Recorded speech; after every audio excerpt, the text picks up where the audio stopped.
центральном стадионе Казани футболисток и их поклонников встречают татарскими народными танцами.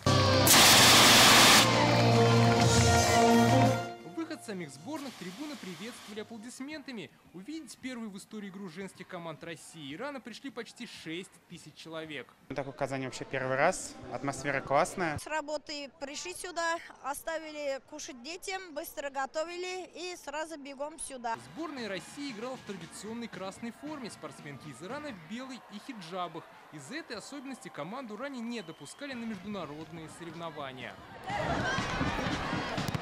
В составе нашей сборной под 7-м номером на поле вышла уроженка Азнакаевского района Алсу Абдуллина. К своим 22 годам полузащитница уже успела стать чемпионом России и Англии. Сейчас она выступает за лондонский Челси. Именно спортсменка из Татарстана открыла счет матча, поразив ворота на 29-й минуте.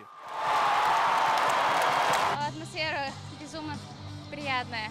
Чувство удовлетворения и какое-то душевное спокойствие. Большую часть матча атаковали россиянки. Итоговый счет встречи 4-0 в пользу нашей сборной.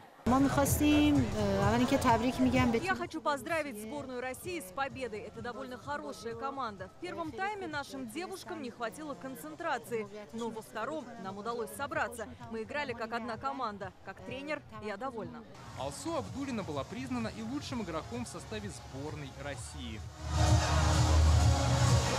18 июля россиянки сыграют со сборной Ирана еще один матч. Встреча пройдет в подмосковном Новогорске. Дмитрий Айрикин, Рамзин Гарипов, ТНВ, Казань.